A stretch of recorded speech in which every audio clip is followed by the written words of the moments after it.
Welcome back to my channel. আমি আবার একটা ছোট্ট মিনি ব্লগ নিয়ে তোমাদের সাথে চলে এসেছি। যদি তোমাদের ভিডিওগুলো ভালো লাগে প্লিজ লাইক কমেন্ট আর শেয়ার করতে ভুলো না। প্লিজ সবাইকে বলছি যে স্টিকার কমেন্টটা প্লিজই করো না, পেজে প্রবলেম হয়। সো এমনি কমেন্ট করো, ভালোবাসা দাও।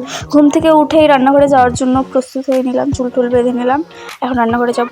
একটা ইনস্টাগ্রাম থেকে ম্যাগির রেসিপি দেখেছি, তো ওটা করার জন্যই আমি চলে আসছি। ফার্স্টে আমি কড়াইয়ের মধ্যে এত হিট করে দিয়ে লঙ্কা আর পেঁয়াজটা দিলাম, পুড়েই গেল। তারপরে ওটা আবার উঠিয়ে দিয়ে আবার নিউ করে সব কিছু করলাম। যাই হোক, আমি স্টার্ট করার জন্য মুখটা ফেস ওয়াশ করে নিলাম। তারপরে বডিকে ভালো করে দিয়ে নিলাম, মুখে সিরাম এসব দিতে হবে, না দিলে হবে না। জানোই মেকআপের জন্য ক্লিয়ার স্কিন কতটা দরকারি, তাহলে মেকআপ ভালো মতো বুঝবে না। তো আমাদের সেলফ কেয়ার করাটা খুবই খুবই খুবই প্রয়োজন। এটা হচ্ছে কেয়ার, সেলফ কেয়ার। সবাই জানো নিজের কেয়ার করতে কে না ভালোবাসে।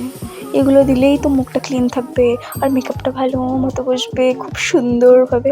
যাই হোক, এইসব করে তারপরে আমার বিছানাটা একটু উল্টাপাল্টা হয়েছিল, তো ওটাকে একটু ভাঁজ করে নিয়ে তারপরে আমি চুলটা একটু ঠিক করে নিয়ে তারপরে আর কোনো কেক নেওয়া হয়নি। বিকালে এই কেকটা খেয়েছিলাম, পুরো কেকটা একা খেয়েছিলাম। একা না, পুনরাও খেয়েছিলাম, আমি বিয়ে খেয়েছিলাম। তারপরে এখানে আমি বন্ধুদের গিয়েছিলাম, প্রজেক্টটা করে দিচ্ছিলাম। আর আমাদের এত গল্প আমাদের কখনোই শেষ হয় না। মানে যখন থেকে যাই লাস্ট কোনো গল্প করে যায়, তাও আমাদের গল্প বেঁচে যায়।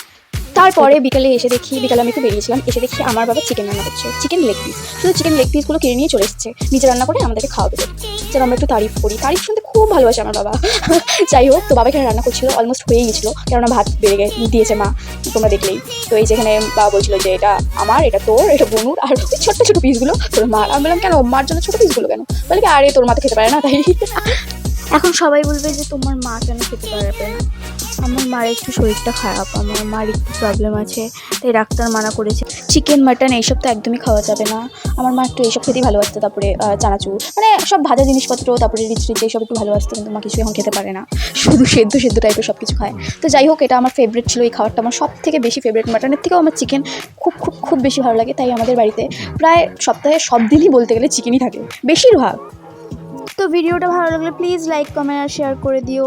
আবার দেখা হচ্ছে পরের ভিডিওতে। টাটা।